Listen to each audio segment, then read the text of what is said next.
அடுத்த ஸ்லோகம் 6வது ஸ்லோகத்துல பெருமாளோட புன்னகை மாயையாக இருக்கான். மூச்சுக்காற்றாகவும், அதாவது மாயையாகவும் இருக்கு, மூச்சுக்காற்றாகவும் இருக்கு, நாக்கு தான் நீராக இருக்கு, சொல் பறவைகளோட கூட்டமாக இருக்கு, ஸ்வரங்கள்லாம் சித்தர்களாக இருக்கா, வாய் நெருப்பாக இருக்கு, கைகள் தேவர்களாக இருக்கா, மார்பகங்கள் ரெண்டுமே தர்மதேவனாக இருக்கும். இதெல்லாம் நம்ம ஏன் இப்படி பெருமாளோட ஒரு ஒரு அவயங்களா யோசிச்சு பார்க்குறோம் அப்படின்னாக்க, இப்படி நம்ம யோசிச்சு இப்போ நம்ம இங்கே ஒரு ஸ்லோகத்துக்கு நம்ம இப்போ ஒரு மீனிங் சொல்லின்னு இருக்கோம் அப்படிங்கும்போது பெருமாளோட மார்பகங்களை சொல்றாளே, அப்போ பெருமாளோட மார்பகங்கள் எப்படி இருக்கும் அப்படின்னு நம்ம யோசிச்சு பார்க்கணும். அதே மாதிரி பெருமாளோட புன்னகை, ஆஹா எவ்வளோ அழகா அந்த மந்தஸ்மிதம், எவ்வளோ அழகா சிரிக்கிறார் பெருமாள் இல்லையா, அந்த மந்தஹாசம் எவ்வளோ அழகா இருக்கு அப்படின்னு யோசிச்சு பார்க்கணும். அப்படியே குருவாயூரப்பன் கோயிலில் நின்றுண்டு அந்த பெருமாள் அப்படி நம்மளை எட்டி பார்த்துண்டு சின்ன புன்னகை பண்ணிட்டு இருக்காரே, அதெல்லாம் யோசிச்சு பார்க்கணும். அதனாலதான் பெருமாளை நம்ம ஒரு ஒரு அவயங்களா தியானத்துக்கு ஏத்த மாதிரி நம்ம இப்ப பார்த்துட்டு இருக்கோம். அடுத்ததாக பெருமாளோட விராட் புருஷனோட பின்பக்கம் தான் அதர்மம் அப்படின்றார். அவரோட மனசு சந்திரனாம். அவரோட தாமரை பூ மாதிரி இருக்கக்கூடிய ஹிருதயம் தான் அவ்யக்தம், அதாவது மூல பிரகிருதி அப்படின்னு சொல்றார். வயறு தான் கடல்கள், அவரோட ஆடை தான் காலை மாலை அப்படின்னு சொல்லக்கூடிய சந்தியா காலங்கள், அவரோட ஆண்குறிகள் பிரஜாபதி, அப்புறமா அண்டங்கள் தான் மித்திர தேவதையாக இருக்கு அப்படின்னு 7வது ஸ்லோகத்துல சொல்றார்.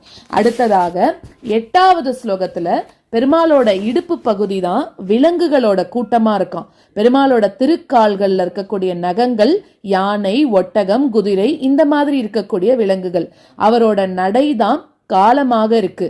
பெருமாளோட தாமரை மாதிரி இருக்கக்கூடிய முகமும் கைகளும் 2 தொடைகளும் கால்களும் இதெல்லாமே, முகம் அந்தணன், அடுத்ததாக அரசன், தோள்ல இருந்து அரசன் வந்தான், தொடைகள்ல இருந்து வணிகன் வந்தான், அடுத்ததாக 4வது வர்ணத்தினவர் பெருமாளோட கால்கள்ல இருந்து வந்தா அப்படின்னு சொல்லி 4 வர்ணங்களோட பிறப்பிடமாகவும் பெருமாளோட அவயங்கள் இருக்கு அப்படின்னு சொல்றா.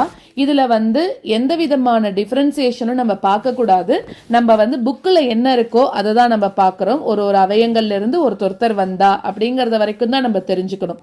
அடுத்ததாக 9வது ஸ்லோகத்துல பெருமாளோட செயல்கள் எல்லாமே இந்த சம்சார சக்கரத்தோட சுழற்சியாக இருக்கான். பெருமாளோட வல்லமை அசுரர்களோட கூட்டமா இருக்கு. அவரோட எலும்புகளோட தொகுதிகள் தான் மலைகளா இருக்கு. அவரோட நாடிகள் தான் ஆறுகளோட கூட்டங்களா இருக்கு. அவரோட ரோமங்கள் தான் மரங்களா இருக்கு. அதாவது இப்படிப்பட்டது அப்படின்னு உன்னை ஈஸியா சொல்ல முடியாத அளவுக்கு இருக்கக்கூடிய உன்னோட திருமேனிக்கு பல்லாண்டு, அதாவது பல்லாண்டு பாடுற மாதிரி சொல்றார். அடுத்ததாக 10வது ஸ்லோகத்துல எல்லா உலகங்களோட உருவமாக இருக்கக்கூடிய உன்னோட சரீரமானது கர்ம மார்க்கத்துல, அதாவது கர்மாலிருந்து வெளியில வரணும் அப்படின்னு நினைக்கிற ஒருத்தரும் இந்த அவயங்களை நினைச்சு பார்க்கணும். அதாவது தியானிக்கத்தக்கது உன்னோட வடிவம் அப்படின்னு சொல்லி அறிஞர்கள் சொல்றா அப்படின்ற. அதுல எல்லாத்துலயும் நீ இருந்தா கூட அதோட தூய உயிராகவும் இருக்கக்கூடிய உனக்கு, தூய ஆத்மாவாக இருக்கக்கூடிய உனக்கும், அதாவது இந்த தசகம் ஃபுல்லாவே தியானத்துக்கு ஏற்ற தசகம். இப்படி நம்ம சொல்லிகிட்டே இருக்கும்போது பெருமாளோட ஒரு அவயங்களா நினைச்சு பார்க்கிறோம் இல்லையா, அந்த மாதிரி தியானத்துக்கு ஏற்றவனா இருக்கக்கூடிய உனக்கு நமஸ்காரம், நீதான் என்னோட நோய்கள் எல்லாம் போக்கணும் அப்படின்னு பட்டத்ரி வேண்டின்னு இந்த தசகத்தை நிறைவு பண்றார். மேற்கொண்டு ஸ்லோகங்களை பார்க்கலாம். மாயா விலாச ஹசிதம் ஸ்வசிதம் சமீரோ ஜிஹ்வாஜலம் வச்சனமீஷ சகுந்த பங்கிஹி சித்தாதய ஸ்வரகணா முகரந்திரம் அக்னிஹி தேவாபுஜாஸ் ஸ்தனயுகம் தவ தர்ம தேவஹ மாயா விலாசஹசிதம் ஸ்வசிதம் சமீரோ மாயா விலாசஹசிதம் ஸ்வசிதம் சமீரோ ஜிஹ்வாஜலம் வச்சனமீஷ சகுந்த பங்கிஹி ஜிஹ்வாஜலம் வச்சனமீஷ சகுந்த பங்கிஹி சித்தாதய ஸ்வரகணா முகரந்திரமக்னிஹி சித்தாதய ஸ்வரகணா முகரந்திரமக்னிஹி தேவாபுஜாஸ்தனயுகம் தவ தர்ம தேவஹ தேவாபுஜாஸ்தனயுகம் தவ தர்ம தேவஹ.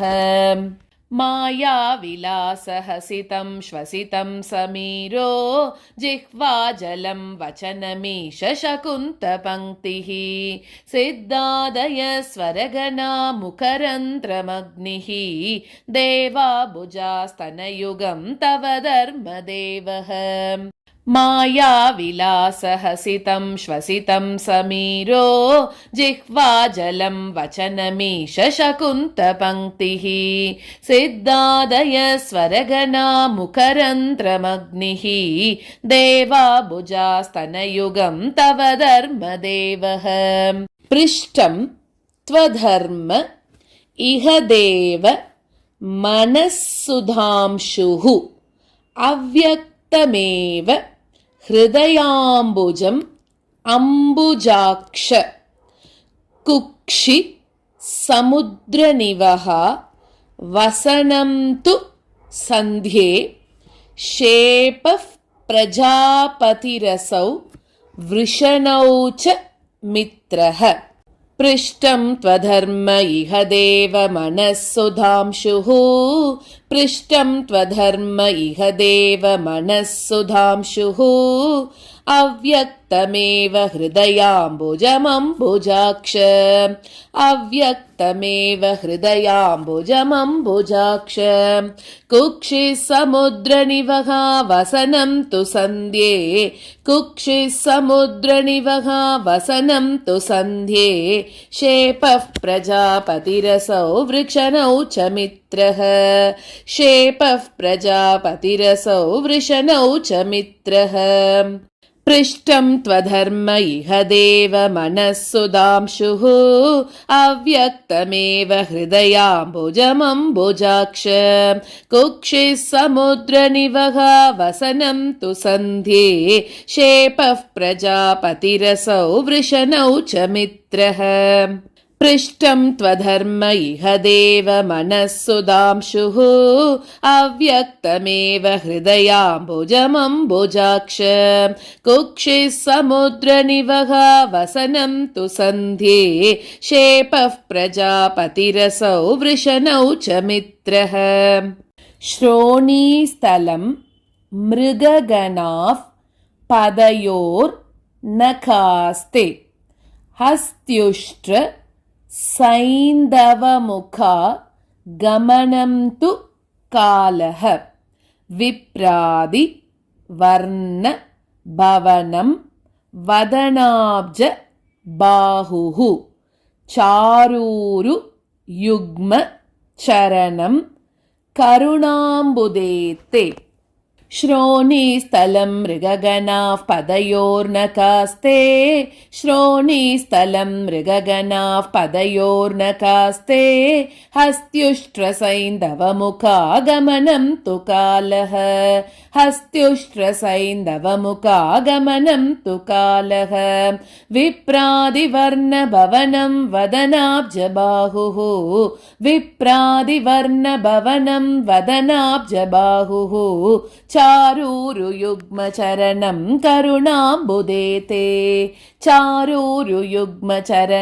करुणाम्बुदेते श्रोणीस्थलं मृगगणाः पदयोर्नखास्ते हस्त्युष्ट्रसैन्धवमुखागमनं तु कालः विप्रादिवर्णभवनं वदनाब्जबाहुः चारूरुयुग्मचरणं करुणाम्बुदेते श्रोणीस्थलं मृगगणाः पदयोर्नखास्ते हस्त्युष्ट्रसैन्धवमुखागमनं तु कालः विप्रादिवर्णभवनं वदनाब्जबाहुः चारूरुयुग्मचरणं करुणाम्बुदेते संसार चक्रमयि चक्रधर क्रियास्ते वीर्यं महा सुरगणोऽस्ति कुलानि शैलाः नाड्यसरित्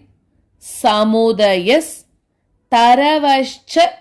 रोम जीयादिदं वपुरनिर्वचनीय मीश संसारचक्रमयि चक्रधर क्रियास्ते संसारचक्र चक्रमयि चक्रधर क्रियास्ते वीर्यं महासुरगणोऽस्ति कुलानि शैलाः वीर्यं महासुरगणोऽस्ति कुलानि शैलाः नाड्यः सरित् समुदयस्तरवश्च रोम नाड्यः सरित् समुदयस्तरवश्च रोम जीयादिदं वपुरनिर्वचनीयमीश जीयादिदं वपुरनिर्वचनीयमीश संसारचक्रमयि चक्रधर क्रियास्ते वीर्यं महासुरगणोऽस्ति कुलानि शैलाः नाड्यः सरित् समुदयस्तरवश्च रोम जीयादिदं वपुरनिर्वचनीयमीश संसारचक्रमयि चक्रधर क्रियास्ते वीर्यं महासुरगणोऽस्ति कुलानि शैलाः नाड्यः सरित् समुदयस्तरवश्च रोम जीयादिदं वपुरनिर्वचनीयमीश ईदृग् जगन् मयवपुस्तव कर्म बाजां कर्मा वसान समये स्मरणीय माहुः तस्यान्तरात्मवपुषे विमलात्मने ते वातालयाधिप नमोऽस्तु निरुन्दिरोगान् ईदृग्जगन्मयवपुस्तव